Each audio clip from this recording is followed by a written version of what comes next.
اس وقت پوری دنیا کے جو معروضی حالات ہیں وہ آپ سب لوگوں کے سامنے ہیں۔ کابل سے کندھار تک، قلعہ جنگی سے تشت لیلا تک، تورا بورا سے تکریت تک، موصل سے بغداد تک، جاوا کے ساحل سے رباط کے کوچہ و بازار تک، نیل سے کاشغر تک، القدس سے کشمیر تک، دریائے آموں کے اس پار سے ڈھل جھیل کے کناروں تک، جس سمت بھی نظر اٹھائیں خون ہی خون بکھرا ہوا نظر آ رہا ہے۔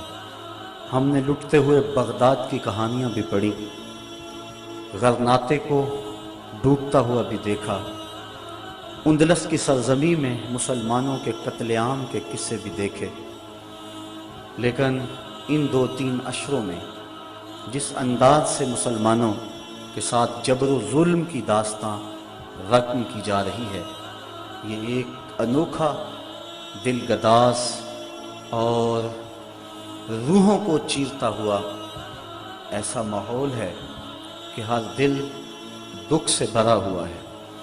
کائنات کے ایک ایک گوشے میں آگ سلگ رہی ہے۔ ہمارے ساتھ کیا ظلم نہیں ہوا اور کون سا دکھ ہم نے نہیں سہا۔ ہمارے سروں سے بال نوچے گئے اور ان زخموں میں تیزاب چھڑک کر ہمیں دھوپ میں تڑپنے کے لیے چھوڑا گیا۔ یہ کل کی کہانی ہے۔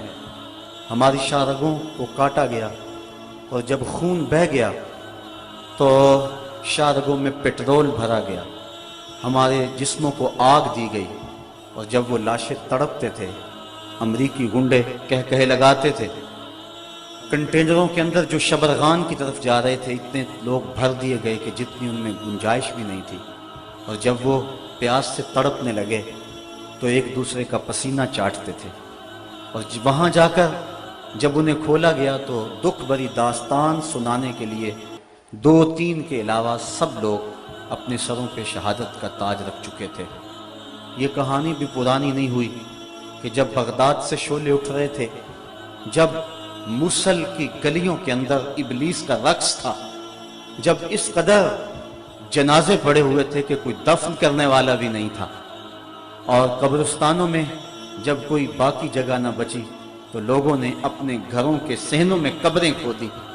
مجھے ام فاطمہ کی چیخیں آج تک یاد ہیں، جس کا سارا گھر اس کے سامنے لٹ گیا، جس کی آبرو پہ بھی حملے ہوئے۔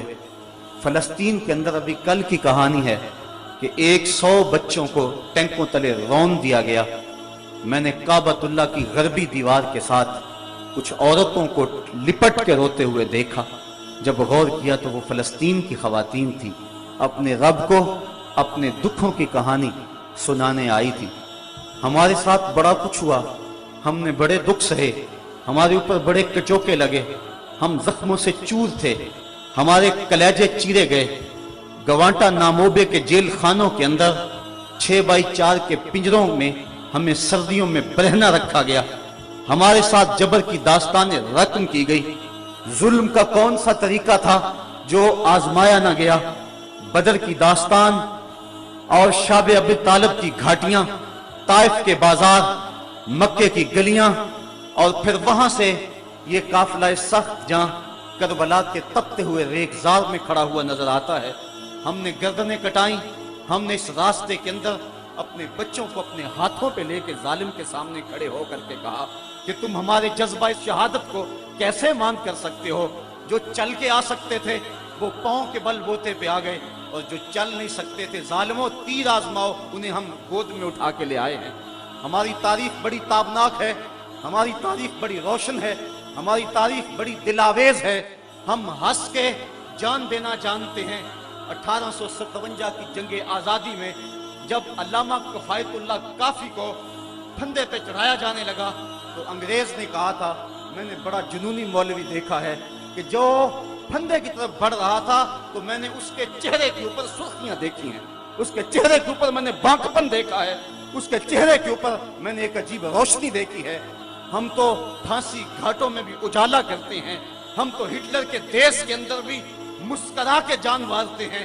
ہم نے تو یہ عظیمتوں کی داستانیں رقم کی۔ ظالموں نے بڑے ظلم کیے، بڑے دکھ کیے،